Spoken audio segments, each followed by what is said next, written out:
पर्वतहरूतिर म आफ्ना आँखा उचाल्छु, मेरो गुहार कहाँबाट आउँछ? स्वर्ग र पृथ्वी सृजना गर्नुहुने परमप्रभुबाट मेरो गुहार आउँछ। उहाँले तिम्रा खुट्टा चिप्लन दिनुहुने छैन, तिम्रो रक्षा गर्नुहुने कहिले उग्नुहुने छैन।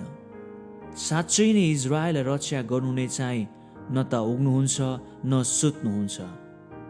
परमप्रभु तिम्रा रक्षक हुनुहुन्छ, परमप्रभु तिम्रो दाहिने हाततिरको तिम्रो छहारी हुनुहुन्छ।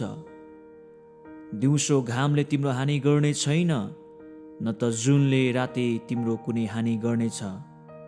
परमप्रभुले तिमीलाई सबै विपत्तिबाट जोगाउनुहुनेछ, उहाँले तिम्रो प्राणको रक्षा गरिदिनुहुनेछ।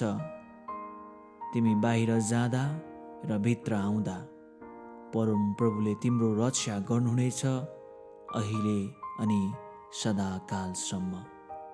आमेन।